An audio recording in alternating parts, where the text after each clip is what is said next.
well by becoming completely materialistic, so that we don't even believe that spirit exists. Spirit is some type of illusion that we have. There's nothing but random evolution over time through completely physical biological processes, and there is no spirit, there's nothing of that kind. So this becomes a kind of modern materialistic scientific perspective that's very sharp in some ways, but has absolutely no spiritual perception.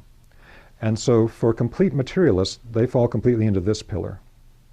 And so we can see that type of dichotomy that's being created here and holding the balance between it, between spirituality and life in the world. Now the Ahrimanic aspect then took on other names and other times. The Gnostics referred to the being of Ahriman, or the beings of the same quality, referred to as Ahrimanic beings, as the demiurge. So you read all these Gnostic texts about the demiurge, the dark lord of this earth that created the physical world. Has many different manifestations in the Gnostic text, and you can find variants on that in other traditions as well, like in South America.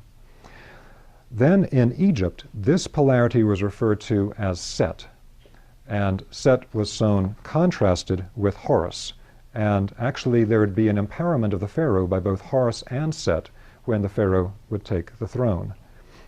That term Set, when the Hebrew people left Egypt, led by Moses, who had been initiated in the Egyptian temples, that term Set became Ha-Satan, and so Set became Satan. Now Ha-Satan is a Hebrew term meaning the adversary, and so it means that this is a being that has an adversarial relationship to the human being. And so that's where we then got the concept in the West of Satan. Again, this is a dark type of being, very different from the Luciferic beings as beings of light. And so this has to be understood as a basis, number one, to study different esoteric traditions. Because, for example, if you study Theosophy, like the work of Madame Blavatsky, the Luciferic beings are actually the redeemers. Luciferic beings are actually our guides. Then in other texts, like the Rosicrucians, they say, no, the Luciferic beings have some spiritual wisdom, but we have to stay on that middle path. There's a different set of beings here. Now this idea of holding the balance between these two types of beings is something that plays out in everyday life. And it's a constant dynamic process for every human being. If we were to strip away the veil, we would see that these invisible Luciferic and Ahrimanic beings are influencing our consciousness at all times to go to one direction or the other, just as the beneficial beings are also connecting with us. And in the ancient temple science, it was understood that our connection to these beings was purely through resonance.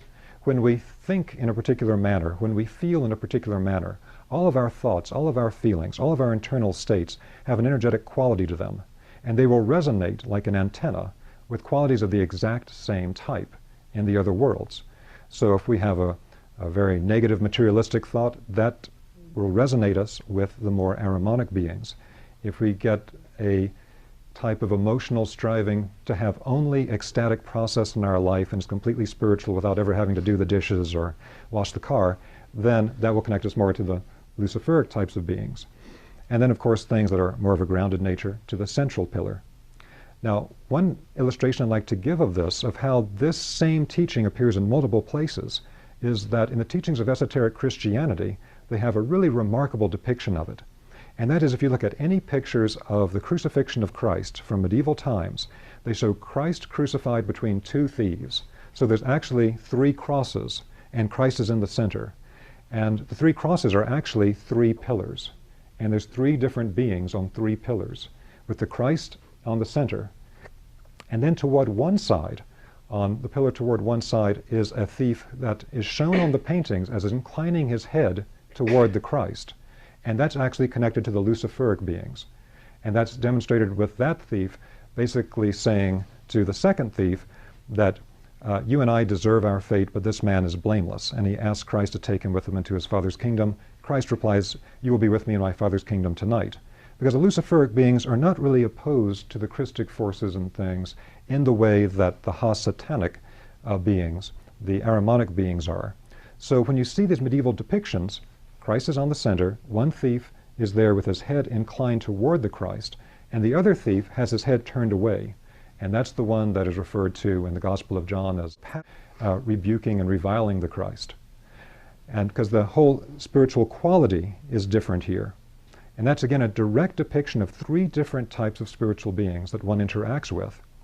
Now, the problem that can come with this is that when it's stripped away from the original initiation, very straightforward context, then people can get very worked up about hindering beings and have very sensationalistic reactions to them.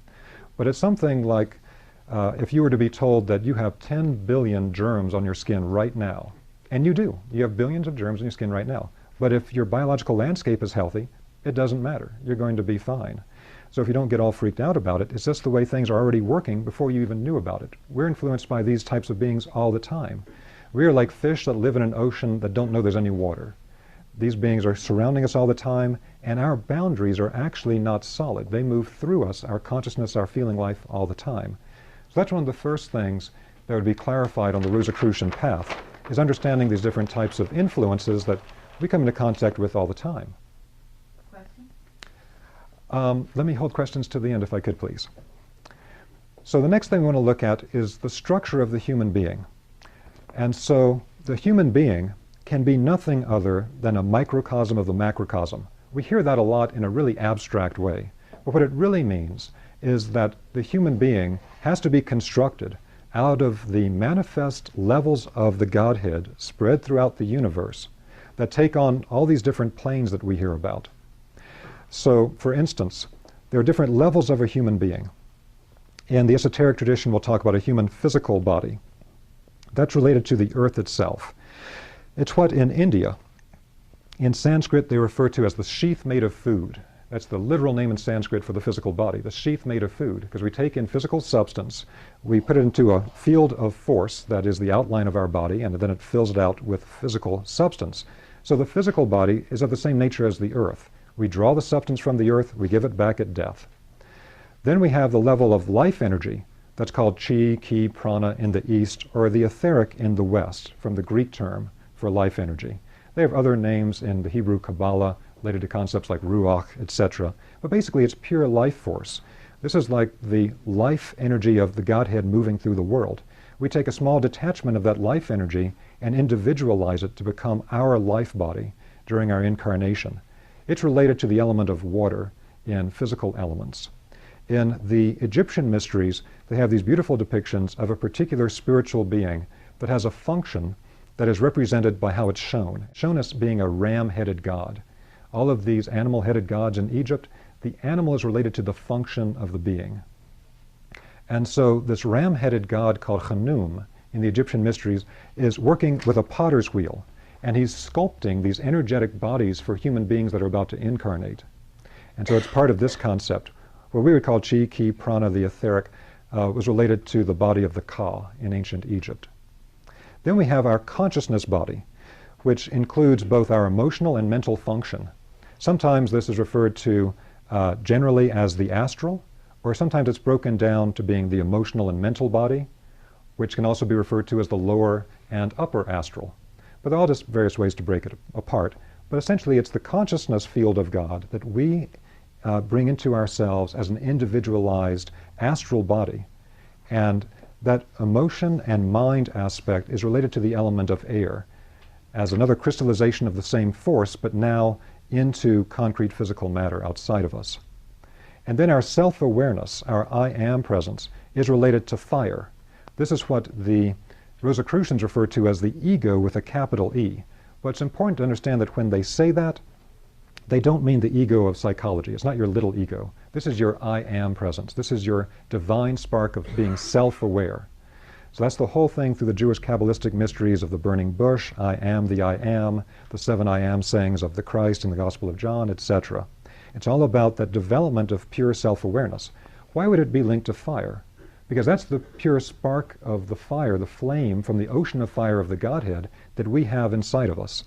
And so to understand this type of basic structure of the human being, that every part of ourselves is a detachment from part of the levels of God that make the levels of the world outside of us, that we individualize to become a self-aware separate being. So that's an absolutely fundamental part of understanding what being a microcosm of the macrocosm is. So then when we go through a process of initiation, initiation is really a process of becoming aware of who am I, why am I here, where do I come from, and how do I develop a process by which I can become more self-aware and accelerate my process of development. Now, there's a very important thing that comes in